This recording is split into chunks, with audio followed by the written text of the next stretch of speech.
Hey, hello, howdy, how you doing? You ever have one of those fantasies about what would happen if you were stranded on an island, Tom Hanks style? Maybe you'd try and recreate scenes from Lord of the Flies, or maybe you'd played a survival game before and think you'd be fine even though you're close to 80 pounds overweight and haven't sniffed a treadmill in years.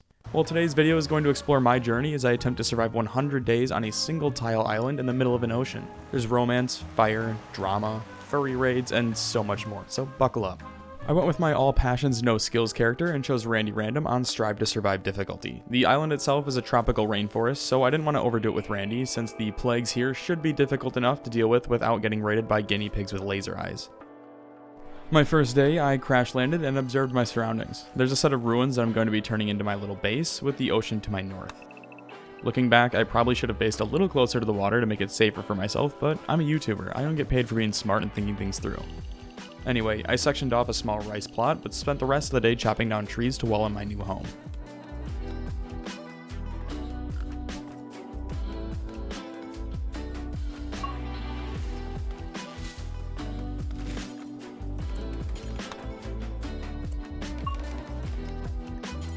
After waking up the next morning, I spent most of the day harvesting berries to begin making simple meals on a campfire.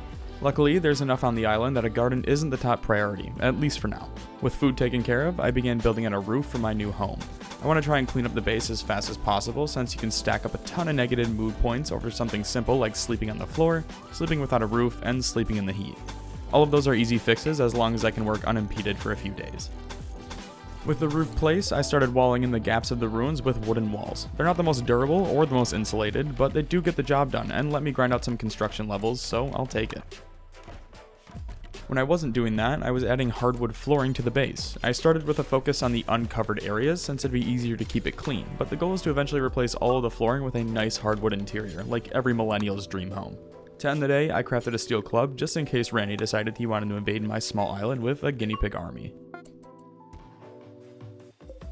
On day 3, I experienced my first of what felt like a continuous string of raids over the course of this playthrough. For some reason, the Toxoid Outfit faction hated my fucking guts. That being said, they were incredibly easy to deal with, at least early on.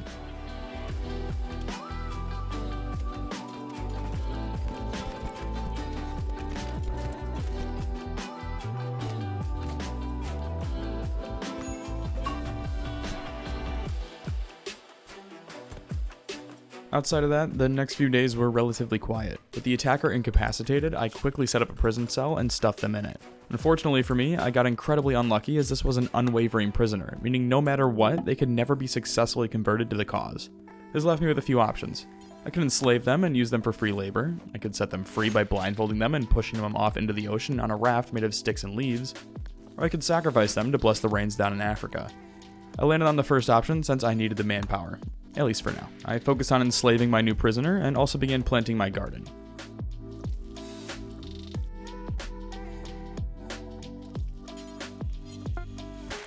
Oh, and we got some wild donkeys that self-tame, so that was pretty neat. Everything seemed to be going really well, until day 7 when the Toxoid Outfit faction sent another raid. This one made me a little nervous, seeing as this pawn had a teardrop tattoo and we all know what that means. I set a wooden trap and kept my door open to bait the raider in. As I waited, one of these self-tamed donkeys stepped in front of me and just began beating the living dog out of the attacker. Seriously, he didn't even let the pawn walk over and set off the trap first. He just met him for the 1v1 on sight. With this grand act of courage, I renamed the donkey to Purple Heart and got on with my day. In order to keep the island relatively clean, I created a dumping pile in the ocean to place the corpses in. This way, I don't need to burn them and they'll decompose way faster. Ending day 8, I successfully enslaved my prisoner and was prompted to name my settlement and faction. For the faction name, I settled on Australia because I figured, what else is a massive hole in the middle of an ocean? For the settlement, I went with Wilson! Because, I mean, come on. Nothing worth noting happened on day 9, but on day 10, Ewing built out an actual stove while I began harvesting our rice fields. This was a big step for us, since I wouldn't have to ward off any more sea bears and could instead start to become this island's Gordon Ramsay. Day 11 was spent expanding our farm. In addition to rice, I placed a much larger growing zone for corn. This way, we could use rice in the short term, but would be set for months after one successful corn harvest. While I managed the crops, Mr. Slave continued construction on the base. This continued into day 12 until we were raided once again, though this one looks like someone who would definitely hate my channel. Anyway, we beat the living dog out of this one with steel clubs. I had Ewing take the brunt of the damage since I wanted to protect my beautiful face, but it all worked out in the end. Apparently there's something oddly romantic and sexual about fending off blue-haired attackers, because the very next day I got this. Later that afternoon, a bulk goods trader came through. I was able to sell some stuff that I didn't really need, but unfortunately they didn't have anything I could buy with food stamps, so I sent them on their way. While we slept on day 14, a wildfire began making its way toward us, almost taking out our base. Luckily, I'd already blessed the rains on day 4, so I was never in any real danger. The only other exciting thing to happen today was that a shaman merchant came through. I have no idea how all these people are getting here when I'm literally in the middle of the ocean, but I don't bother asking. Nothing interesting really happened on day 15 either. I marked a ton of trees so we could start committing mass deforestation, but other than that, it was business as usual. Day 16 was a ton of prep work. I placed blueprints for a freezer section behind the kitchen, as well as blueprints for a small research room. My goal was to be well stocked on supplies so that I could afford to essentially drop down to one colonist for a few days, so one would be assigned to researching full time. Day 17 was a giant show. At around midnight, I accepted a quest to add another colonist to the party in exchange for fighting an imp archer sent by the Kavkaz faction. Lynn was a 17-year-old girl with an annoying voice, but had a high passion for killing. Obviously, the archer followed immediately after Lynn's arrival, which led to the following skirmish.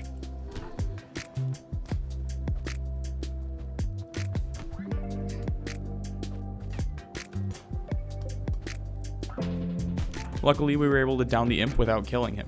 The plan was to build another cell for prisoners and then capture him. The only problem? Well, I completely forgot to capture him and ended up killing the poor guy when he tried to run. Apparently I was too kind to Ewing, and she attempted a solo slave rebellion in the afternoon, resulting in, disciplinary actions. As if all of this wasn't enough for one day, a rogue transport pod crashed onto our island that evening. Originally, I had planned on rescuing, then capturing and recruiting the injured counselor, until I accidentally had to go full invincible on him and put the end of my bow through his skull. Moving along to day 20, I finally finished building out the research bench and finally began researching batteries and solar panels.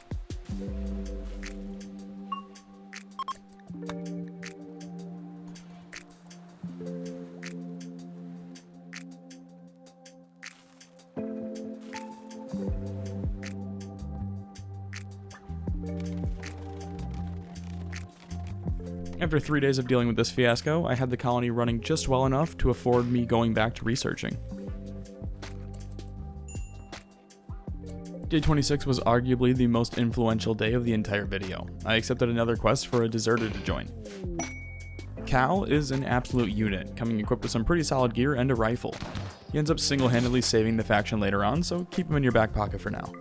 Anyway, we were able to take out the gunman relatively quickly, which allowed me to spend the afternoon expanding our gardens to include heelroot and cotton plants. Honestly, I should have started on the cotton sooner since we're all wearing damaged clothing or just running around like contestants on Naked and Afraid, but it is what it is.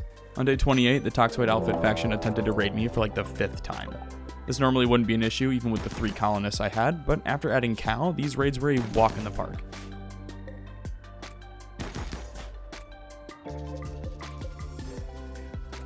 The following day, I finished research on batteries and began working towards solar energy. We're still a ways off from experiencing the joys of electricity, but it's a start. Outside of that, I built out blueprints for a barrack so that we could finally move out of the ruins. Planning continued into the next day, where I placed blueprints for a dude-perfect sized rec room, equipped with a poker table, pool table, chessboards, and a basketball hoop. While working on the blueprints that morning, we had another attempted slave escape, though Ewing chose to do it at the worst possible time when she was literally surrounded by the 3 colonists who jumped her worse than Juicy Smoulier. The big highlight of day 31 was the fact that I triggered my first faction assault. These are different than raids, as the factions will fight each other instead of you. In this instance, Pigmen and Imperials fought each other while we sat around and watched. And by that I mean we rallied the colony and met them just outside of our base.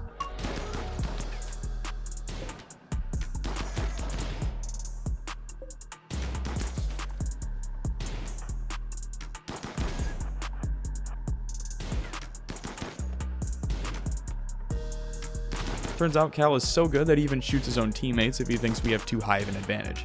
Sorry, Lynn. Even with the friendly fire situation, we were able to clear out the assault after Cal landed 3 brutal headshots, quite literally blowing the brains out of the final attacker. Due to the severity of the battle, all of day 32 was spent recovering. One thing I'm learning about the tropical island is that disease is rampant here, and even with main character syndrome, I'm no exception. This is the first of many infections that'll pop up throughout the video, and honestly, they're more dramatic than some of the fights.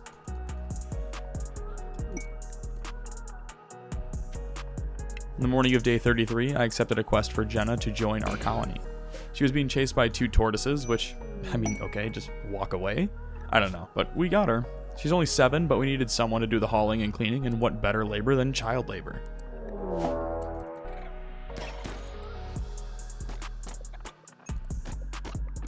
Remember when just a moment ago I was talking about how dramatic some of these infections become? Well, I was able to cheat death and survive with 2% despair, something I wasn't able to do in my last Rimworld video. 2 things happened on day 34. First, Ewing tried to escape again and killed one of our foals. This isn't super important or anything, the donkeys really aren't much use to us other than Purple Heart, who I will defend with my life. The second event that happened today was an epic battle between Lynn and a turtle.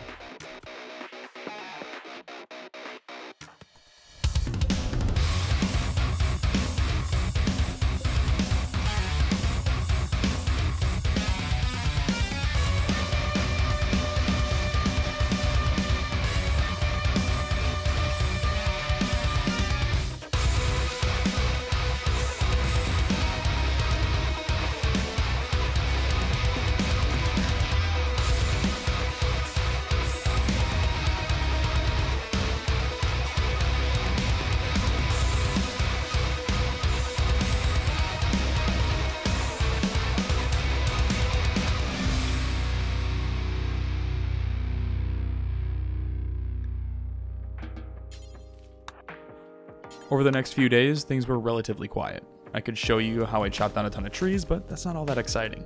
Anyway, on day 37, I finished research on solar panels and queued up drug production. Oh yeah, we're going that route, ladies and gents. I'm talking the full coked out colony from Australia invading the mainland levels here. That being said, it's been a few days and construction has been incredibly slow, so I put research on hold to give the rest of the colony a helping hand.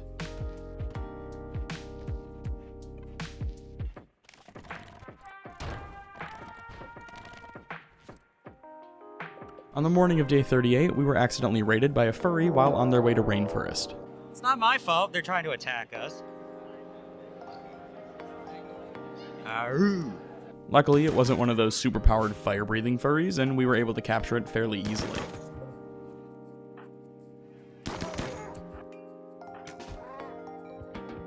Immediately following the failure of the furry raid, another faction assault triggered between the Toxoid Outfit and the Northern Itane Union. Because I don't know how to read, I mistook this as a joint attack and sent Cal, Lynn, and myself out to fight them away from the base.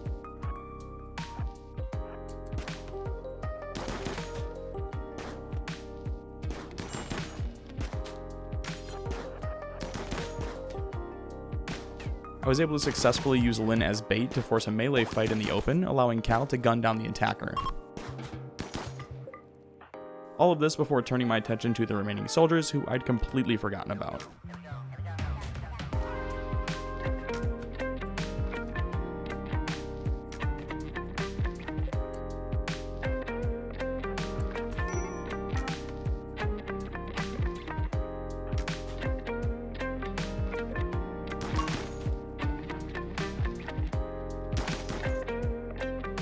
After downing one of them, the sole survivor fled from the island, assumingly directly into the ocean, but in the wise words of Kanye West, I guess we'll never know. Either way, we ended the day with 2 new prisoners. If everything went according to plan, I could have 2 slaves and 5 colonists in a few days. After wrapping up the heavy combat, I spent the rest of the day placing blueprints to get an electrical grid going. The only issue with it right now is we don't have anyone with a high mining level, so gathering steel and components is going to take some time. This is all a long-winded way of me saying I changed my focus to mining for the faction. Day 40 was the start of some big brain plays that honestly end up completely screwing me later when I get way too confident with them, but basically what happened is there was a small furry rampage, which I sent Cal to handle. After downing it, I left it on the floor to bleed out for a few hours so that it'd essentially be incapacitated for a day or 2, giving me less to worry about. The very next day, our other prisoner had a similar rampage.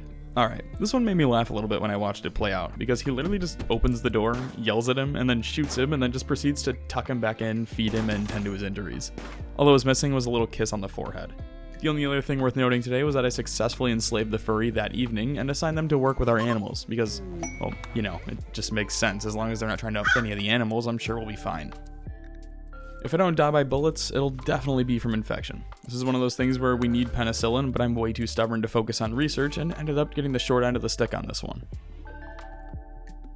While dealing with the malaria situation, our prisoner thought it'd be a great time to try and escape. Much like any other time, this ended up with them bleeding out in the dirt while we went about our business. Remember when I did this to the furry the other evening and everything worked out perfectly? Well, I completely forgot about the dying prisoner lying feet from his cell, causing him to bleed out while I harvested my cloth. Over the next 3 days, I fought malaria. Probably the most stressful 3 days of the playthrough for me. At that point in time, the heal root wasn't fully grown yet, so what I would do was find any that were able to be harvested, and then go through and harvest 4 plants in order to get 1 or 2 sets of medicine to use. This was the closest call I've ever had in my time playing Rimworld. I really don't think I've ever achieved immunity on a disease when it's hit 100%. Having successfully beat a completely preventative disease, I went back to work on day 49 mining for steel. Normally I'd take 1 more day to recover, but we need hundreds of units of steel to get power to our compound, and we've been waiting on it for like 3 or 4 weeks now, which is way too long. We've officially reached the halfway point, and with that, it's time to really shake things up. During a slave escape, Cal got too bloodthirsty and ended up gunning down Ewing, sending one of our donkeys into insanity and forcing us to put her down as well. This is the price you pay for having a sharpshooter like Cal. This doesn't seem like that big of a deal until you remember that my pawn and Ewing were about to get married, leaving me with a minus 16 mood debuff for the next month or so. With this being the first colonist to die on our island, I cleaned some of the nearby ruins and made plans to turn them into a cemetery. Randy gave me 1 day of peace before throwing haymakers on day 52, starting with a bug infestation.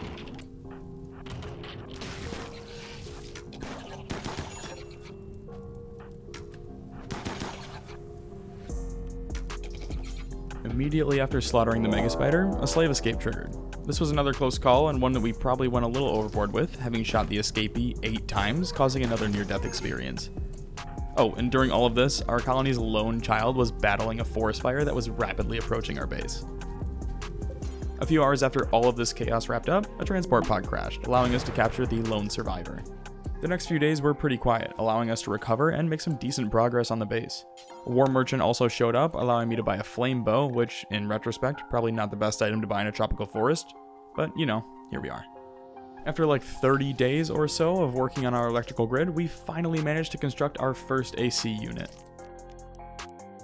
Days 56 and 57 were a little comical. I accidentally gave the entire colony severe food poisoning by swapping our simple meals for Arby's double beef and cheddars, causing a bout of explosive diarrhea and vomiting. Because of this, my pawn snapped into a murderous rage, in which I apparently decided to kill Lynn, the sole colonist who wasn't impacted by food poisoning. Words aren't going to do this justice, so just sit back and watch me attempt to pull this off. Oh, and while it's happening, imagine someone eating themselves profusely while trying to swing a knife at you. During the aftermath of all of this, our furry friend decided to just sneak out and run to the ocean, bringing us down to 4 colonists. Moving on to day 58, I finally finished the basketball hoop in the rec room. The base is very slowly coming together. Now all I need to do is wrap up the barracks and add power circuits to the base, and we'll be in business. Of course, every time we find our stride, Randy comes along and beats us back into the ground. On the evening of day 59, both Jenna and our prisoner came down with the flu. Over the next 3 days, curing Jenna and the prisoner became my main focus. Luckily, days 59, 60, and 61 were peaceful. It was day 62 that really kicked us down a notch. See, I'm still dealing with that minus 16 mood debuff from losing Ewing, which caused me to snap once again, almost killing our prisoner in the process. With no one willing to step up, a brave turtle took action and downed me. The following day, both Jenna and the prisoner recovered from their flu and infection, though our prisoner also came down with sleeping sickness that required immediate attention.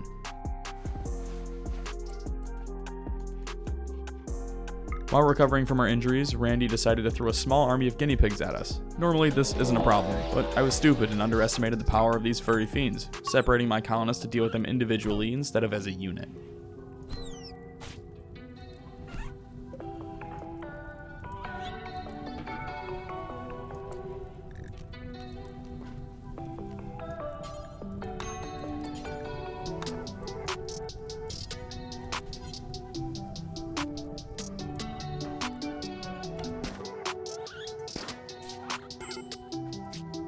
This not only ended up wounding 3/4 of my colonists, but it also left poor Jenna unattended, left to fight with her bare hands.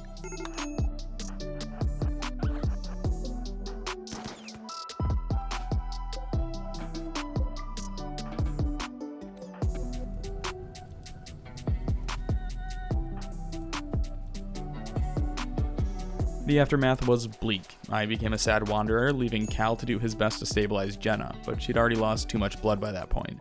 She died, laying in the dirt, just a few feet from a medical bed.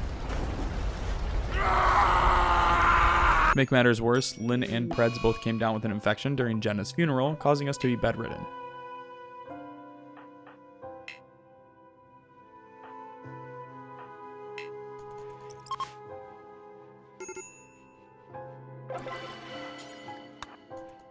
During all of this time, by the way, the prisoner is still dealing with sleep sickness, which I've completely forgotten about at this point. Luckily, it was just a minor infection, and both Lynn and I recovered towards the end of day 67.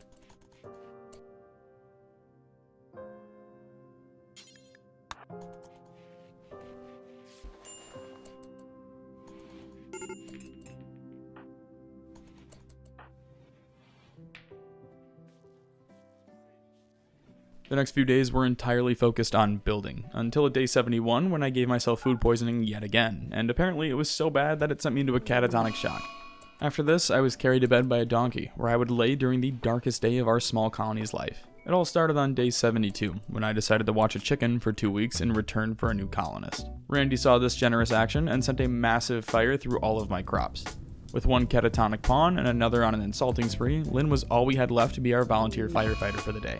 And just how it always goes, as soon as the fire hit our crops and power grid, we were raided, and not just one of those solo pawn raids. No, these guys came to party.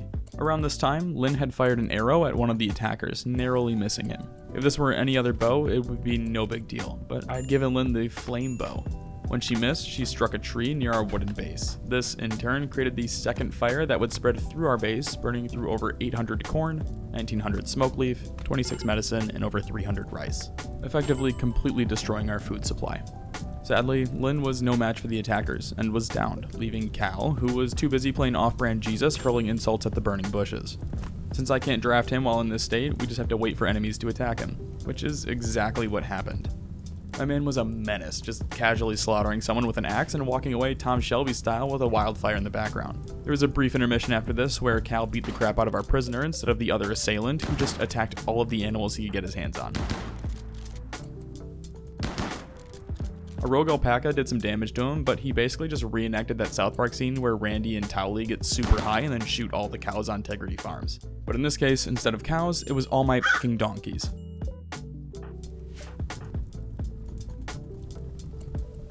While all of this was going on, Lynn finally bled out, leaving us with 2 colonists. Finally, Cal snapped back to reality and was able to chase the final attacker away before tending to himself and the injured donkeys. During this time, the prisoner bled out since Cal decided words may not hurt, but steel axes sure do.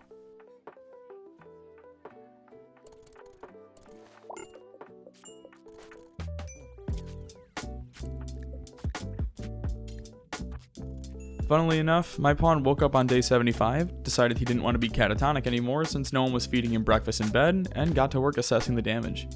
We spent a lot of the day burying our friends and rebuilding any damaged areas of the base. One of our donkeys had come down with an illness, so we chose to slaughter it before it could spread to the others, especially since we didn't have medicine to tend to it properly.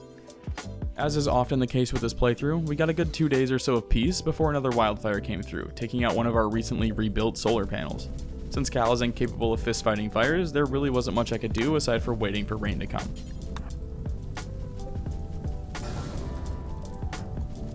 On day 79, I got my first gift from Randy in the entire playthrough, a Wanderer join quest. Henry, much like our OG in the community, is a psychopath that we loved as our own. He's only 11, but we'll be able to train him up over time, and to be honest, we'll take any help we can get for now. Day 80 once again brought another faction assault to our small island.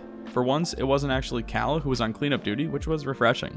All I had to do was reach deep into my repressed Apex Legends memories and third-party the winner.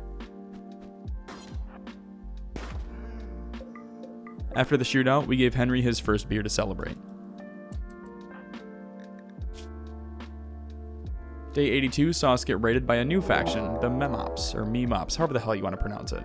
Apparently after losing like 4 colonists, the game decided I wasn't epic gamer enough and demoted me back to single colonist raids, so the shootout looks something like this.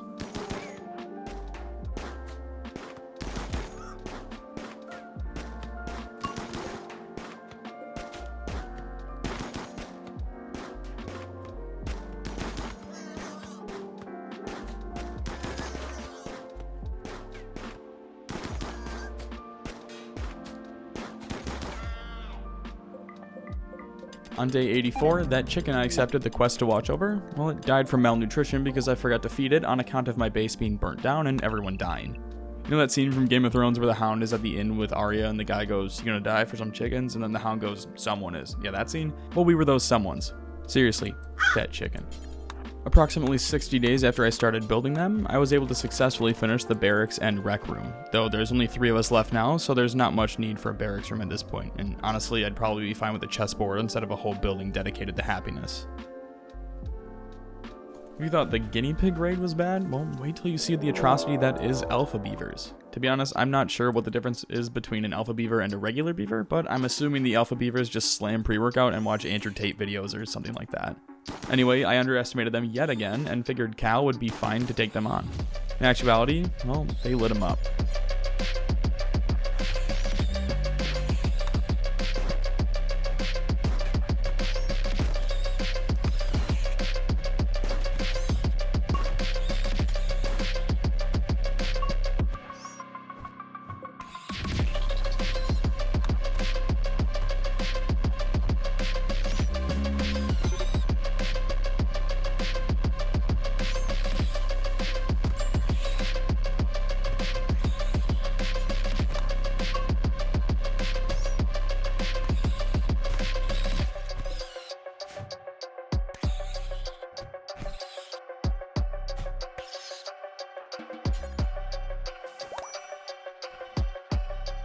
By the time I finished them off, I had a bleed out time of 6 hours, and Cal wasn't doing any better. Here's where the crucial mistake was made here. I should have grabbed a ton of medicine and then dropped it next to Cal, allowing both myself and Cal to address our wounds while Henry continued to bring us herbal meds and food. Instead, I sent us both to the freezer. Cal only made it to the doorway while I was able to patch 1 injury before going down, leaving only Henry left to save us. By this point, Cal was down to 2 hours, so I sent Henry over to him to try and slow the bleeding, something that honestly he had no shot in pulling off.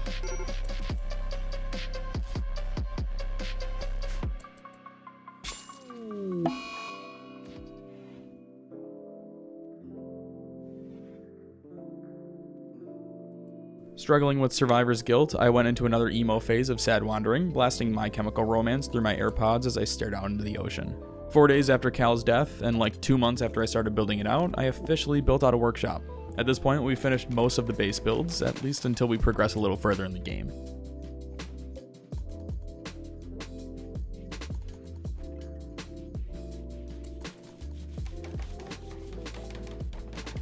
And on day 97, I finally got back to researching. At this point, I had begun receiving quests to go rescue pawns in various outposts, but I can't get to them since I'm stuck on this little island. After all of this, Henry grew up that evening. I gave him a small passion in construction along with quick sleeper trait.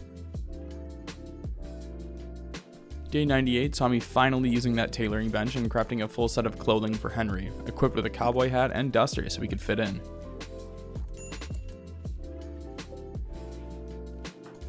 Day 99 was oddly peaceful. I focused on research while Henry tended to the gardens. We had accumulated around 30 meals and almost 1,000 rice with a ton of herbal meds. Strangely enough, the 2 of us were working out better than a full team of colonists.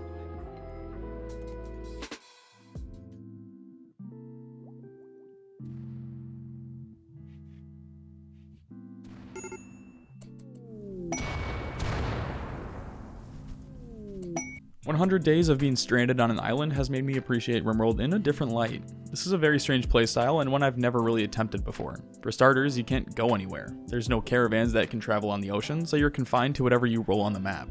On top of that, Randy Random kicked my ass, in which I really wasn't ready for. All in all, we're down to 2 colonists, but we have clothes, gear, a power grid, food, shelter, and a pretty cool rec room. Just Henry and me against the world, and the army of alpha beavers and guinea pigs led by the fire-breathing furries on their way home from Rainforest. A very big thank you to my YouTube members and Patreon supporters who allow me to make videos like this. not sure how I'll continue this, but I'll leave it up to them if they want more, or if we'll try something different next time. I appreciate you all, and as always, thanks for stopping by.